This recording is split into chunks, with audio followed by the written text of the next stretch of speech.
Yo tout le monde, c'est l'Espanade et aujourd'hui on se retrouve pour une nouvelle vidéo. Alors ça ce sera plutôt une nouvelle série de vidéos, donc ce sera les tier lists de champions que je vais tourner toutes aujourd'hui ou en grosse majorité et que vous retrouverez une par une chaque jour. Donc il y en aura une aujourd'hui, une demain, une après-demain, etc. Ça fera une petite série. Je vais utiliser cette série-ci pour filmer les 100 abonnés car comme je vous ai dit je suis malade et le gros projet j'ai besoin d'utiliser ma voix pour faire des voix et tout, un peu de modif et tout. Enfin c'est vraiment un gros truc. Mais du coup, étant malade, enfin malade, je commence vraiment à sortir là, je suis bientôt guéri, il n'y a pas de souci. J'ai pas eu de grosses répercussions, tout ce que j'avais c'était vraiment des gros mal de gorge et tout, donc c'était pas très agréable pour commenter. Et le gros projet, étant donné que je dois beaucoup jouer avec ma voix, quant à la gorge qui est explosée, sachant que je pense que je suis clairement guéri de la bronchite, j'ai chopé un rhume, donc bon, voilà. Ah, c'est l'hiver, les rhumes ça arrive, mais bon. En bref, je suis pas du tout en état de faire le gros projet pour les 100 abonnés. Par contre, la tier list, je trouve que c'est un petit truc pour fêter les 100 abonnés. 2 semaines en retard. Ouais, merci la maladie. Mais on les fête quand même. Hein. On fête les petits 100 abonnés. Merci à tous pour le soutien que vous apportez à cette chaîne. Et du coup, je vous mettrai cette introduction au début de chacune des 6 vidéos. Ce sera à chaque fois la même. Donc je vous invite à la passer si vous avez déjà regardé la vidéo précédente. Donc une tier liste de champions qui est ma vision de la chose. Donc on va avoir les officiers généraux. Les officiers généraux, qu'est-ce que c'est? C'est les personnages qui sont super forts dans le jeu. C'est genre la crème de la crème. Les persos, vous n'hésitez pas à les 6R3 aveuglément. Ils sont surpuissants. Les maréchals, c'est tout simplement des officiers généraux qui ont encore un grade supérieur, qui sont juste trop forts. Je pense qu'il y en a 8 de maréchaux que je mettrais. Potentiellement un neuvième, mais je mettrai en officier général, c'est un mutant, le potentiel neuvième supplémentaire. Mais vu qu'il est assez nouveau, je le mettrai en officier général, mais il méritera potentiellement un poste de maréchal dans le futur, sur une future tier list, si ces vidéos ont suscité beaucoup d'intérêt dans ma communauté. Et du coup, il y aura très très peu de maréchal. Ce sera vraiment genre les persos qui ont cassé le jeu, quoi. Les persos qui sont tellement forts qu'ils cassent le jeu. Après, les officiers, c'est les persos qui ont un excellent kit, mais qui manquent une très légère subtilité pour pouvoir être officiers généraux. Donc c'est des persos, encore une fois, que vous pouvez 6R3 quasiment les yeux fermés. Les sous-officiers, c'est les champions qui ont un kit, qui est intéressant, mais il manque quand même quelque chose. Quelque chose de plus imposant. Les sous-officiers peuvent largement se 6R3, très honnêtement, mais pour améliorer les sous-officiers 6R3, je vous conseille de d'abord les passer R2, tester un peu leur gameplay, voir s'ils vous intéressent, voir s'ils s'adaptent à vos rosters, et si jamais vous aimez bien le gameplay et qu'ils se mettent bien dans votre roster, à ce moment-là, vous les montez 6R3. Mais disons que ceci, ça ne se 6R3 pas les yeux fermés, qu'il faut un peu plus de recul et un peu plus y penser pour les améliorer. Mais ça vaut quand même largement le 6R3. Les soldats, c'est les champions qui, à mon sens, vous pouvez les 6R3, mais eux, faut vraiment que ça vous apporte une utilité. Donc, il y aura quand même beaucoup de soldats qui sont forts en défense. Du coup, ça peut 6R3 pour la défense et il y aura deux trois petits trucs sympas en attaque que ça apportera. Il y en a d'autres, comme par exemple la Playstiance que vous verrez arriver, par exemple la Guêpe, ça apporte une grosse synergie à Ghost. Donc si vous êtes un gros joueur de Ghost, ça 6-0-3. Ce que tant qu'à faire, de toute façon, vous la prenez souvent avec votre Ghost pour faire la synergie. Donc autant l'avoir 6-0-3 pour pile avec. Et en bref, c'est des persos, ça peut quand même se 6-0-3, mais il faut soit vraiment adorer le champion, soit vraiment avoir un gros trou d'utilité à ce niveau-là et que ce champion-là fasse cette utilité et que les champions qui aient cette utilité, vous ne les ayez pas, les autres, et que vous ayez besoin de cette utilité dans votre roster, donc vous l'améliorez, ou alors pour d'autres raisons, genre synergie, défense, et qui vous apporteront quand même un plus en attaque. Après, on a les incompétents, c'est ceux qui puent. Ils ont un kit, il sert à rien, il faut juste les oublier, ces champions n'existent pas dans le jeu. Vous ne jouez pas avec, vous ne les améliorez pas, et les déserteurs, c'est les incompétents qui, je vous déconseille vivement même de les up 6R2, sauf que contrairement aux incompétents, les déserteurs ont un pseudo-kit. Donc par exemple, pour vous donner un exemple de la play science, un incompétent, ça va être Ant-Man, il a pas de kit niveau offensif, il est explosé. Un déserteur, ça va être Captain America World War 2. Captain America World War 2, je vous déconseille de l'up, il sert vraiment à rien, il est explosé, mais il a un gros blocage. Donc du coup, il est nul, mais il a quand même un truc, quoi. Il reste nul, mais il a quand même un truc. Mais de toute façon, en bref, incompétent déserteur, vous oubliez. Ils sont tous les deux explosés. C'est juste que j'ai split quand même les classes pour pouvoir quand même les classer dans deux trucs. Soldat a up 6R3, mais vraiment avec une vraie raison. Sous-officier, ça peut sub 6R3, mais pas les yeux fermés. Prenez un tout petit peu de recul. Et si jamais vous aimez bien le gameplay du champion, vous l'augmentez, ça vaut largement un 6R3. Officier 6R3 les yeux fermés, officier généraux 6R3 les yeux fermés, maréchal c'est même pas les yeux fermés que tu le 6R3. Maréchal, tu tires le champion, t'annules toutes tes priorités, tu le montes 6R3. Le champion est juste trop fort. L'objectif de cette playlist, ça va être quoi? De vous donner une playlist de mon avis. Et je vais commenter chaque champion un par un. Et vu que je commente les champions un par un, vous allez pouvoir, par exemple, quand vous voyez que je place un champion dans telle classe, et vous vous dites, putain, moi je l'aurais bien placé plus haut ou plus bas, d'aller dans la vidéo, sachant que je classe ces champions un par un dans l'ordre alphabétique, retrouver le moment où j'ai commenté ce champion, et de comprendre pourquoi je l'ai placé à une telle place. Donc voilà, on va faire dans l'ordre des classes. Donc aujourd'hui ce sera science, le prochain jour virtuose, le suivant mutant, puis tech, puis cosmique, puis mystique. Et j'espère que ces vidéos vous plairont. Yo tout le monde. Du coup, la suite de la vidéo, la petite partie mutante. Alors les mutants, ça va être très spécial. Sachez que on va avoir beaucoup de personnes en maréchal, officiers généraux et officiers. C'est la meilleure classe du jeu, hein, très honnêtement, sans hésitation. C'est eux qui ont le plus d'officiers généraux. Ils ont énormément d'officiers. C'est eux qui ont potentiellement le plus de maréchaux aussi. Bref, les mutants trop forts. Donc on va pouvoir commencer. Wolverine officier sans hésitation. Malheureusement, il est qu'en 5 étoiles, mais bon, Wolverine full synergie. C'est d'une débilité plutôt surprenante. C'est trop fort comme perso Wolverine avec toutes les synergies. Je le mets pas en officier généraux parce qu'il a besoin de plein de synergie pour lui-même pour atteindre un stade qui est pas non plus insane, mais genre gros dégâts de bleed, grosse régène, c'est quand même très intéressant. Euh, En déserteur, Deadpool rouge, il pue, mais voilà, il a quand même la régénération. Donc on le met quand même en déserteur, hein, on lui crache pas dessus. Alors, Tornade, Pim, X, j'ai longuement hésité. Ah, mais j'hésite encore, hein. Mais j'hésite à la mettre sous-officier, mais bon. C'est compliqué le cas de Tornade Pim X. Je la mets officier, je la changerai peut-être sous-officier plus loin dans la vidéo en fonction de qui je vois que je mets en officier. Mais ralentissement quand elle lance le SP1 qui permet de contrer certaines bornes, qui met une vague de froid, que si on enchaîne bien, on peut garder la vague de froid tout le combat, donc anti-évasion, on peut pas purger ses debuffs, en plus de ça, elle a d'énormes dégâts. Moi, ça se met officier, hein.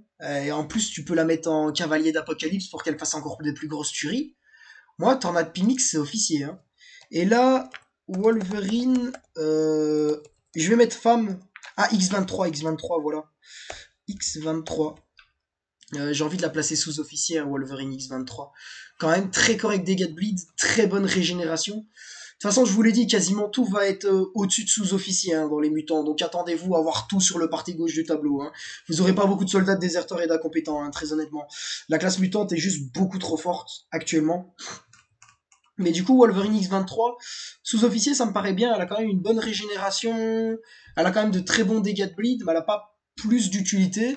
Et du coup, quand je regarde des Luke Cage, des Elsa Bloodstone, des massacres, ça me paraît être à peu près à un niveau équivalent. Donc sous-officier, ça me paraît bien. Et on va continuer. Alors, je vous avais dit qu'il y avait que 8 personnes dans Maréchal. Et c'est parce que j'hésitais fortement sur Kitty Pryde. Je savais pas si j'en mettais une neuvième qui était elle ou pas. Mais plus je regarde du gameplay de Kitty Pryde, plus je me dis, mais ce perso est totalement abusé. Moi, pour moi, dans Maréchal, il y a quand même un tiers supérieur qui est le tiers de Quake Ghost. Et je considère que Doom est dans ce tiers-là aussi. Et je pense qu'elle rentre carrément dans ce tiers-là. Faut attendre un peu, voir plus de gameplay. Je voulais la mettre officier généraux par manque d'informations. Mais le peu d'informations que j'ai, franchement, C'est trop fort, ça rentre dans Maréchal, c'est une tuerie, Kitty Pride. Ils ont craqué leur slip à sortir ça. Ils arrêtent pas d'avoir des problèmes avec Ghost et Quake, ils ont décidé de sortir un perso du même calibre. Bah, bien joué, Kabam, hein, franchement. Old... Old Logan? Ouais, non, non. Non, je le mettrais quand même soldat, Old Logan. Non, il mérite pas sous-officier, moi je dirais. Soldat, ça me paraît bien pour Old Logan. Après, dans un autre sens, Spider-Gwen, Ulcraniarok, Massacre, Gwenpool, Elsa, c'est mitigé. Je le mettrai en soldat pour pas surpeupler les classes supérieures, très honnêtement. Mais il peut valoir un poste de sous-officier. Ok? Mais je préfère le mettre en soldat parce qu'on va avoir trop de trucs, très honnêtement. Là, on a Sunspot qui rentre en officier. Je sais qu'il y en a beaucoup qui le placent en officier généraux, Sunspot. Je vais vous poser la même question que j'ai posée à Hitmonkey et à Furtif. À part un blocage parfait, avoir des gros dégâts, il sert à quoi Sunspot? À rien. Bah, c'est un officier. Il a des gros dégâts, son blocage parfait est intéressant, ça s'arrête là. Il manque une partie de kit pour être officier général. Du coup, officier, très bonne place pour Sunspot, moi je trouve. Je le mettrai ni plus haut ni plus bas. Gold Pool, ça pue. Gold Pool, il pue. Déserteur, tout simplement. Profix, officier général. Trop fort, Profix. Genre, sa défaillance, qui peut être utilisée dans plein de situations différentes. Ses dégâts de spé insane, il fait en partie raison de pourquoi Aegon est officier et non pas officier généraux, parce qu'il l'a détrôné sur plein de combats en abysse. À part sa première moyenne, je pense, tous ses dégâts sont sans contact. À partir de 25 charges, il devient anti-évasion. Bref, Profix une tuerie. Un des moins bons officiers généraux mutants, mais ça reste un officier généraux. Excellent, également excellent en synergie. Sans hésitation, officier généraux. Psylocke. Psylocke, je la considère dans la même classe que Magic, Docteur Octopus et les Visions. Sauf que je considère que comparé à Magic et Docteur Octopus, elle est moins forte, tout simplement. Parce que, certes, elle peut mettre le lock pouvoir, mais je trouve qu'elle a moins de dégâts, que le gameplay est moins fluide, parce qu'il faut pas oublier qu'avec ces champions-là, ce qui va compter surtout, c'est les interceptions, au final, parce que tout ce que je vais vouloir faire, c'est yo-yo, genre, moyenne 3 rapides, reculés, rapide, moyenne 2 rapides, reculés, rapide, moyenne 2 rapides, et essayer d'enchaîner comme ça. J'aime moins les interceptions de Psylocke, elle a moins de dégâts, elle est pas mauvaise, mais comparée aux autres personnes qui font le même job qu'elle, elle est moins bonne, mais elle reste quand même solide. Donc sous-officier pour Psylocke, mérité. Jubilé. Un seul mot pour résumer ce champion, elle tire des feux d'artifice, hein, très honnêtement. J'ai vu plein de vidéos en mode des gros dégâts de jubilé. Ouais, moi aussi je peux vous montrer une vidéo d'un perso que je vais stack pendant 15 minutes, puis ouah, après l'avoir stack pendant 15 minutes, elle fait des gros dégâts de SP2, regardez, c'est génial. Non, non, c'est une chèvre, c'est pas génial. C'est une chèvre géniale si tu veux, mais ça reste une chèvre. C'est soldat.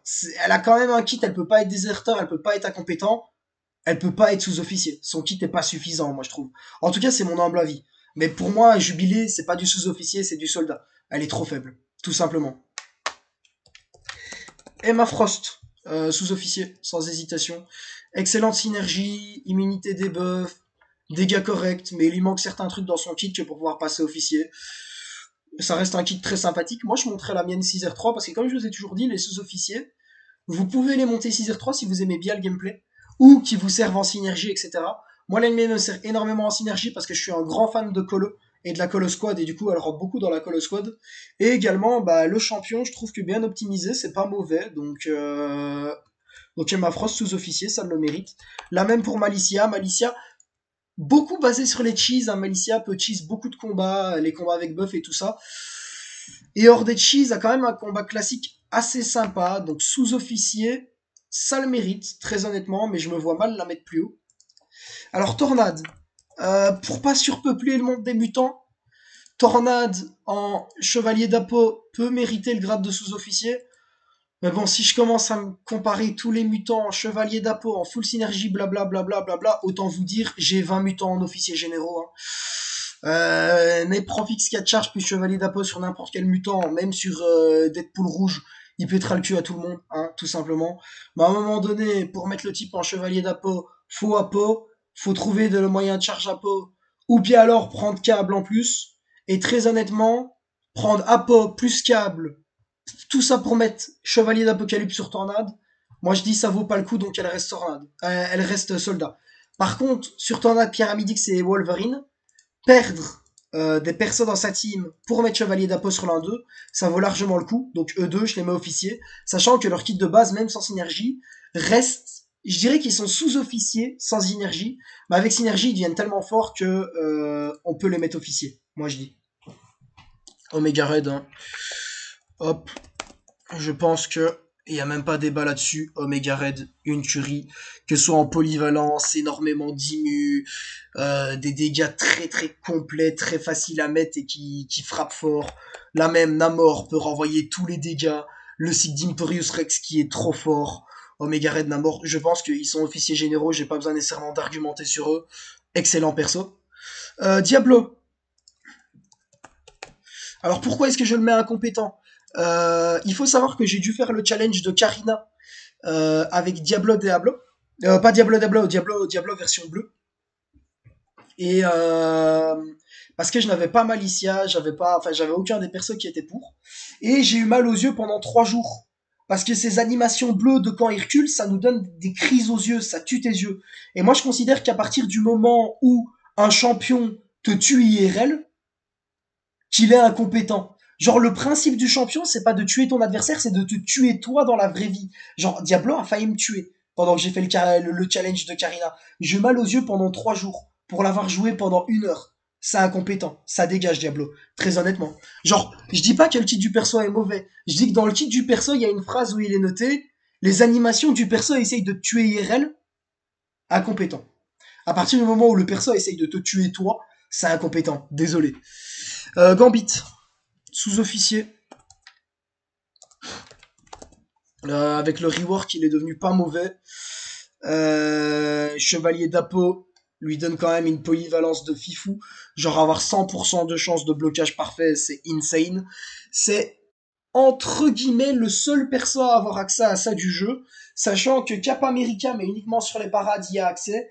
Guardian en est pas très très loin non plus. Et Sorcière Suprême, dans la version régénération, il y a accès à 100% aussi. Si jamais Sorcière Suprême n'existait pas dans le jeu, je l'aurais mis officier, Gambit honnêtement. Mais vu que Sorcière Suprême existe dans le jeu, sa polyvalence en Chevalier d'Apocalypse qui lui donne 100% de chance de blocage parfait, c'est insane. Mais bah, il y en a déjà un autre de champion qui fait ça et qui le fait mieux. Mais genre beaucoup mieux. Et en plus qui a pas besoin de synergie. Donc ça reste un sous-officier, il a des dégâts sympas, il a une polyvalence sympa, des synergies sympas, mais il manque un peu de peps dans son kit que pour pouvoir le mettre un peu plus haut et pouvoir l'honorer du grade officier. Alors Striff, officier généraux, hein. Euh, Alors là, vous allez quand même pouvoir me dire, c'est bizarre, tu mets Striff dans officier généraux et Aegon dans officier. Je vous répondrai, ouais, c'est bizarre, hein, très honnêtement. Mais l'avantage de Striff, c'est que contrairement à Aegon, il a toujours son utilité dans l'abysse. Tout simplement.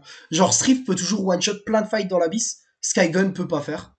Et du coup, rien que de base ça, bah, l'utilité d'Aegon, il était officier généraux parce que c'était le MVP de l'abysse et du LDL. Je l'ai descendu officier parce que ça l'est plus. Striff, ça reste un des MVP de l'abysse et du LDL. Du coup, enfin peut-être pas du LDL, mais je parle surtout Abyss parce que c'est Abyss le gros truc pour l'instant. LDL, on s'en fout un peu, hein. Du coup, je peux quand même le laisser là, sachant que je trouve que de manière générale, Striff a comme Aegon plein de polyvalence, sauf que de manière générale, il y a certaines polyvalences que Striff va faire qui va vraiment bien faire. Contrairement à Aegon qui, en soi, à part sa mécanisme de purger les debuffs, est encore bof parce que ça purge pas les debuffs de stun, faut taper l'adversaire, avoir des critiques, faut stacker et tout ça. Ben Striff, il y a quand même certaines de ses polyvalences qui fait et qui le fait vraiment bien. Donc, je pense qu'on peut le mettre officier généraux. Alors, Domino, je la mets officier généraux à contre-cœur, hein. Ah,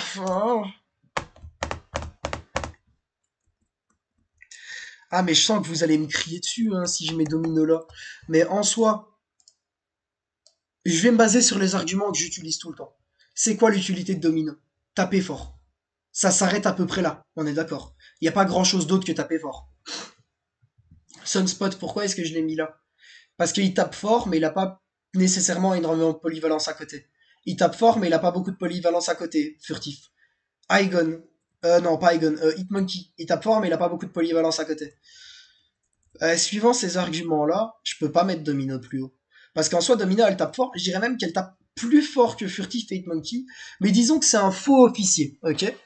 Que elle peut 6R3 aveuglément comme les officiers généraux, mais que je la mets officier parce que c'est vrai qu'avec le temps qui avance, et je commence à jouer Domino, je commence à vraiment l'apprécier, mais je ressens que elle est plus aussi forte qu'avant, avec toutes les nouvelles sorties, et que ça reste quand même super fort, que si vous aimez les champions, ou que si vous êtes nostalgique et que vous la jouiez beaucoup avant, faut vraiment pas hésiter à la up, mais je me vois mal la mettre officier. Officier généraux. Parce qu'à côté, dans officiers généraux, quand on regarde bien, les champions qui sont là, ils ont tous énormément de polyvalence et tous énormément de dégâts. Elle, elle a énormément de dégâts, mais pas énormément de polyvalence. Tout simplement. Alors on continue. Archangel. Du coup, vous allez me dire, ouais, mais Archangel, tu repars sur le même principe, énormément de dégâts, mais pas de polyvalence. Si, quand même de la polyvalence. Étonnamment, dans le Grandmaster Gauntlet et dans le Summer of Pain, on a utilisé énormément Archangel. J'étais un peu choqué, je me disais, ouais, Archangel, comment ça se fait? Mais quand t'as l'éveil et que t'as la diminution de précision de compétences, c'est très très utile, il faut pas croire. Et aussi, bah, les dégâts d'Archangel, ils sont insane et ils sont assez stables comparés à ceux de Domino qui sont très très flip. Et il y a beaucoup de combats comme ça qui peuvent se clear par Archangel, sachant aussi que l'avantage d'Archangel, c'est qu'il a des gros dégâts mais avec des dots. Et que du coup, tout ce qui est borne protection et tout ça, ou bien alors tout ce qui est les bornes grosse résistance ou des trucs du genre, bah, il passe dessus. Contrairement à Domino ou autres, qui eux ont des dégâts mais purement physiques. Et qui, si l'ennemi est ému crit, bah, ils sont dans la merde. Archangel, il est jamais dans la merde. Par contre, en fait, c'est un peu bizarre comme officier généraux, Archangel, parce que si l'ennemi est ému poison ou ému saignement, bah, ça passe pas. Mais quand je vois toute l'utilité qu'il a apporté dans le Grandmaster Gauntlet et toute l'utilité qu'il a apporté dans le Summer of Pain, je peux pas ne pas le mettre officier généraux. Parce qu'il y a eu de nombreuses fois où je me suis mordu les doigts de ne pas l'avoir, même 5R5. Très honnêtement. Alors, Cyclope, je vais noter en anglais boss, hein. C'est plus facile que de noter les deux en français, hein. C'est un peu moche. Les deux cyclopes, ils puent, hein. En plus, ils s'enchaînent, c'est bien. Je peux faire d'une case deux coups. Je commenterai même pas, hein. Cyclope, c'est nul. Je l'aurais bien placé ici, comme Spider-Man classique, qui sinon aurait été là. Mais vu que le buff de 200% d'attaque de QA est passé de Cyclope à Spidey, et que lui il a plus, maintenant bah, il est retourné au stade bah, je pue, tout simplement. Euh, Deadpool X-Force, je le mets en soldat parce que très honnêtement, je considère que sur les 4 Deadpool, le seul qui peut être optimisé niveau gameplay, c'est Deadpool X-Force. Parce que niveau des saignements, il a quand même des dégâts de saignement vite fait corrects, comparé au avec son éveil à 200 sur 200. Je vous déconseille de jouer Deadpool X-Force en attaque, mais très honnêtement, je considère que c'est un soldat. Et qu'il est meilleur que les 3 autres Deadpool. Magneto, on rentre dans le maréchal. Magneto, je vais reprendre le même exemple que Torche, par exemple, en Alien Soir. Il y a beaucoup de placements défensifs que je vais faire où je dois prendre en compte Magneto. Je dois me dire, tiens, Magneto, qu'est-ce que je dois faire? Et moi, je considère qu'à partir d'un moment où un champion me pose problème à ce point-là, ce qui est le cas de Magneto, ce qui est le cas de Nick Fury, ce qui est le cas de Coet, ce qui est le cas de Torche, toujours pas le cas de Kitty Pryde, mais ça sera le cas dans le futur, très honnêtement. Mais pour l'instant, c'est pas le cas parce que le champion est assez nouveau. C'est un maréchal, tout simplement. Genre, c'est juste trop fort. Il prend n'importe quel métal de la map, il se ramène, les 3K, les 90% des bandes qu'il peut avoir, il les désactive. Il désactive toutes les compétences du métal, il le met anti-heal, anti-machin, truc je bidule, et il le casse en deux. Juste Magneto, trop fort. Magneto Maréchal, mérité. Et son confrère, Magneto blanc. Ah oui, merde, attendez. Hop, je vais préciser Magneto rouge. Magneto blanc,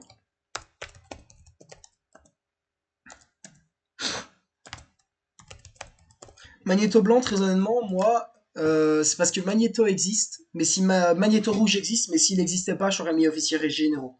Mais vu que Magneto rouge existe et que Magneto rouge est 100 fois meilleur que Magneto blanc, bah Magneto blanc est officier. Sauf que certes, Magneto rouge est 100 fois meilleur que Magneto blanc, Magneto rouge c'est un maréchal. Prends un champion 100 fois moins bon que Magneto Rouge, soit Magneto Blanc, ça reste une tuerie. C'est juste que Magneto Rouge casse tellement le jeu que Magneto Blanc peut pas être officier généraux. Parce que t'en as un qui fait le même boulot que lui, mais tellement mieux. Mais sinon, Magneto Blanc, contre les métals, enfin contre les métaux, ça reste un excellent perso. Et il a également sa synergie globale qui donne de la précision de compétences et de l'attaque. Précision de compétences aux champions métaux dans sa team et attaque aux champions héros. Et il a également sa pre-fight qui permet de mettre un stun passif et de donner plus 15% d'attaque dans les combats. 3 que tu as par quête. Et puis après, tu peux en regagner si tu fais des combats avec lui.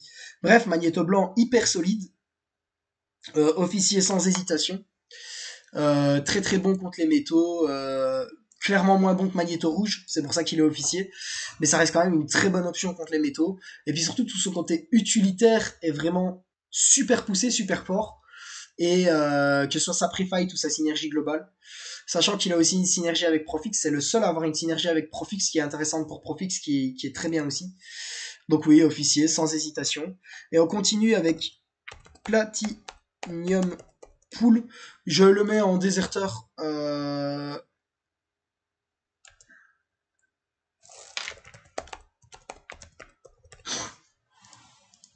Je le mets en déserteur. Pourquoi est-ce que je le mets en déserteur? Son kit, c'est du troll, hein. Genre, tu peux lancer un combat. Si toutes les cartes se mettent bien, tu vas avoir un champion qui peut limite avoir le grade de sous-officier.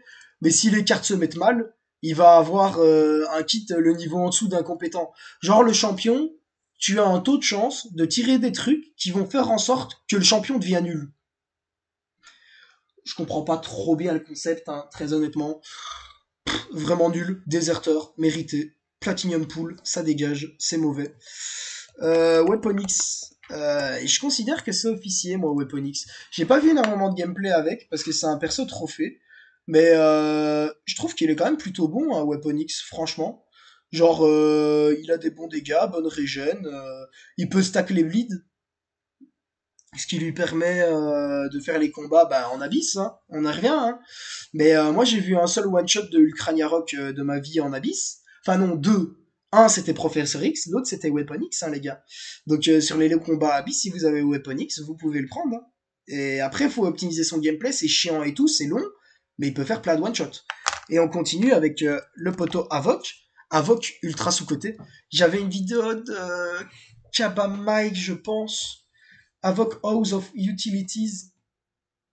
C'est parce que vous connaissez pas le perso. Mais il a une utilité infinie. Avoc. Déjà, il a des très bons dégâts sur son site du SP3, mais son utilité est totalement insane. Et du coup, faut comprendre toute l'utilité parce qu'il y a vraiment beaucoup de choses qu'il fait. Mais quand tu prends en compte tout ce qu'il fait, il mérite clairement le grade d'officier et pas en dessous. Ah, très honnêtement, très sous-coté Avoc. Mais excellent perso. Oh, pardon, désolé. Comme je vous ai dit, le problème c'est que quand je tourne ces vidéos-ci, je dois activer le Xbox Game Bar sur mon PC et en même temps l'enregistrement de micro sur Adobe Premiere Pro. Et du coup, quand je suis un peu malade et que j'ai besoin de me moucher ou que j'ai besoin de tousser, bah, j'ai eu le problème en faisant la vidéo du placement défensif enfin, de la diversité du petit compte.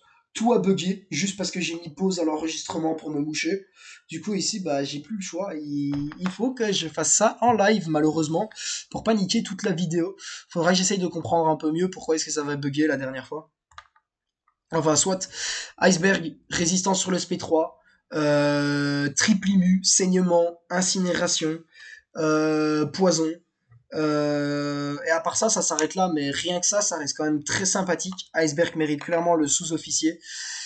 Ancien gros god tiers du jeu, maintenant un peu plus faible, mais ça reste du très très solide. Donc sous-officier sans hésitation.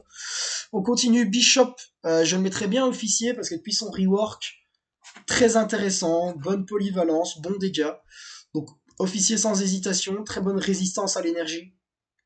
Donc maintenant, je sais pas si c'est devenu le meilleur champion pour résister à l'énergie du jeu. Parce qu'à l'époque c'était Guardian, avant la sortie de Bishop. Maintenant la question c'est est-ce que le meilleur champion contre les dégâts d'énergie c'est toujours Guardian ou est-ce que c'est maintenant Bishop? Sachant qu'on a aussi Avoc qui se débrouille très très bien là-dedans mais moins bien que les deux autres. Bonne question, en tout cas il se débrouille vraiment super bien contre les dégâts d'énergie. Très bons dégâts. Du coup la polyvalence hein, sur les dégâts d'énergie, bref. Le champion est très sympa, donc on le met là, c'est normal. Et puis après, Ah, je connais pas son nom, là, le type bleu. Beast. C'est quoi son nom en français? Ah, je vais noter Beast, hein. Le problème, c'est que mon Hotmail est en anglais, donc quand je connais pas le nom, il faut que je le check et il me le donne en anglais. Beast, le type bleu, là, le président des États-Unis, je pense, dans les X-Men. J'ai complètement oublié son nom.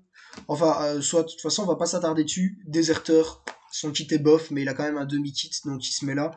Câble, sous-officier, tout simplement en synergie d'Apocalypse. Il a des gros dégâts, mais il faut la synergie d'Apocalypse. Sachant que par contre, le gros avantage, c'est qu'il faut que deux persos, il faut juste Apo.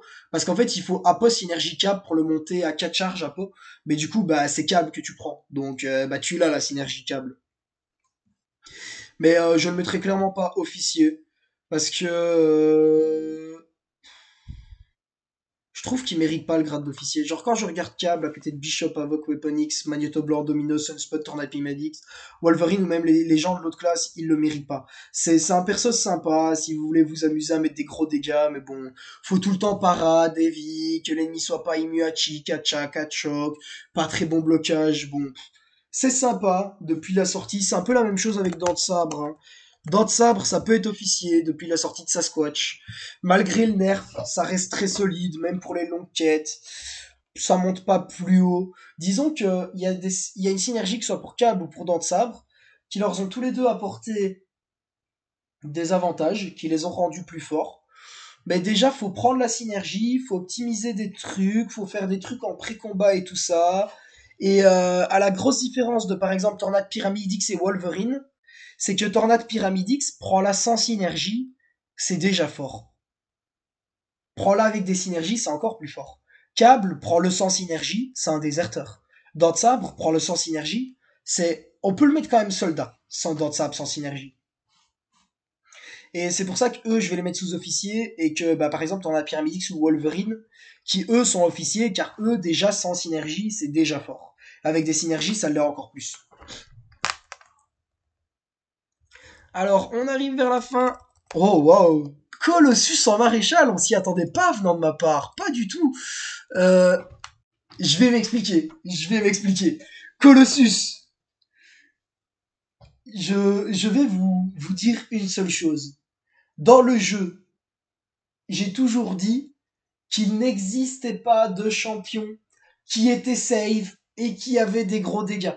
Genre d'office, tu peux pas être à la fois ultra safe, donc sur une échelle de safety au-dessus de 8 sur 10, et à la fois au-dessus de 8 sur 10 en termes de dégâts. On a Doom très safe, mais en termes de dégâts, il est pas au-dessus de 8 sur 10. On a quoi d'autre comme proposition que je peux vous faire? Cap américain. En termes de safeties, on peut dire qu'il est au-dessus de 8 sur 10. Sauf que en termes de. Enfin, en termes de safeties, mais en termes de dégâts, il est en dessous de 8 sur 10. On peut prendre plein de cas comme ça. Genre Mister Fantastic, en termes de dégâts, il monte pas au-dessus de 8 sur 10. En termes de safeties, je pense que il est très très haut. Il est même au-dessus de 8 sur 10, largement au-dessus. Mais en termes de dégâts, il est genre à 5, quoi. À 5 plus optimisation. Et puis après, on est là, on a Colossus. En termes de dégâts, je pense très honnêtement que je peux mettre Colossus top 3 des dégâts du jeu.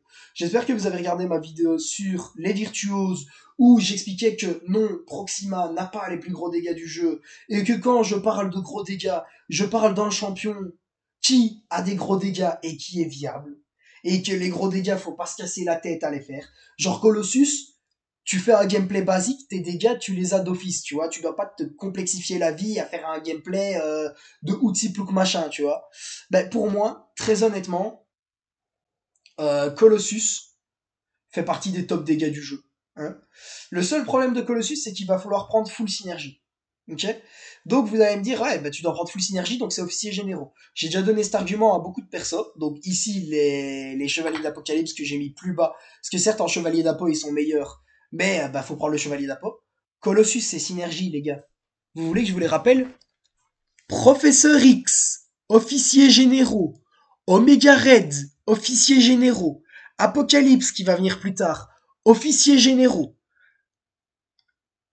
La synergie de Colossus obligatoire, c'est avec Omega Red. Colossus et Omega Red, c'est un duo ultra complémentaire. sachant que la synergie de Colossus vers Omega Red lui apporte un gros plus aussi, et que la synergie Colo-Omega peut se jouer en suicide ou hors suicide. Colo est Profix. En fait, c'est, pour moi, à mon sens, Profix chargé à 4 sur 4, en suicide, en synergie Colossus, c'est la meilleure synergie du jeu. T'es là, t'as Colossus, t'obtiens une grosse armure en début du combat, ce qui te fait un début du combat plus accéléré. Tu as plus 100% de dégâts de spé. Donc déjà, les spé de Colossus, ils font mal. Alors avec plus 100% de dégâts de spé, je t'explique même pas. Et 72% de résistance au poison. Donc Colossus, le poison des suicides, tu vas régénérer à peu près 0.4-0.5% d'HP par seconde dû au poison des suicides. Sachant que vous êtes en face d'un champion qui, avec ses armures, est beaucoup trop résistant. Genre, pour vous citer un exemple, avec 20 armures, j'ai tanké un SP3 d'Avoc de l'Abysse. Le SP3 d'Avoc de l'Abysse m'a mis midlife. Hein. Colossus 6R3 sans boost.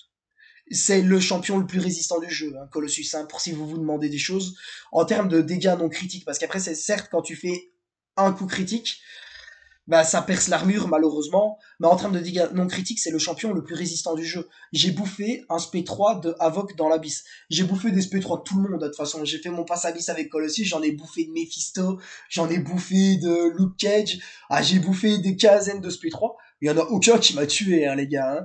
Alors que les SP3 de l'abysse sont design spécialement pour te one shot. Ok, d'accord, ça va, merci Colo. Et à côté, bah, genre quand je dois farm du heal, je prends Colo. Je finis les combats du RDL avec 2 SP2. Quand je suis dans le 5.3.6, je finis chaque combat limite en 1 SP1. Je mets 10 coups, l'ennemi il est mort. Ok, d'accord. Bah, du coup, on est en train de parler du seul champion du jeu qui est safe et qui a d'énormes dégâts. Ok. Après, c'est vrai qu'en vrai, on pourrait peut-être mettre Nick Fury dans cette classe. De safe avec d'énormes dégâts. Mais c'est pas les mêmes dégâts que Colossus, hein. C'est genre Colossus sans hésitation. Et là, je vous ai parlé que des dégâts et du safe. Sachant que Colossus a énormément de polyvalence cachée, qu'il a des immus insane. Euh, Maréchal. Genre, ceux qui mettent pas Colossus Maréchal, je vous invite à prendre Colossus avec Omega Red. Omega Red est une synergie obligatoire à Colossus, mais de toute façon, Omega Red, si tu sais le jouer, c'est un monstre, c'est un officier général. Donc, c'est comme quand on te dit, Cap MCU, Nick Fury, c'est quasiment obligatoire avec. Ok, mais c'est prendre Nick Fury dans ta team, c'est pas une punition. C'est un bonheur, tu vois. Ah, c'est la même chose, prendre Omega Red dans ta team, c'est pas une punition, c'est un bonheur, tu vois. Et, euh, testez-le vraiment. Je vous ferai une vidéo de présentation du champion, un de ces quatre. C'est une tuerie. Et c'est un des arguments majeurs. Donc Colossus, Magneto Rouge qui sont tous les deux maréchal, Profix qui rentre dans les officiers généraux. Bah ces petits gars là, c'est les trois arguments majeurs de pourquoi est-ce que j'ai foutu ma Igon officier. Parce que pour moi, une team en abyss, tu sors Colo, Magneto Rouge, Profix, Omega, Doom ou Torche, que ce soit passe 1, 2, 3, 4 ou 5, t'exploses l'abysse en 2 fois moins cher qu'Igon. Moi je me rappelle, je l'avais fait, j'étais vraiment mauvais. J'avais fait genre 3 passes sans dormir. En une seule journée, j'avais mon pouce en feu, j'avais tout mon écran ensanglanté, du coup mes swipes de doigts étaient tout bloqués et tout.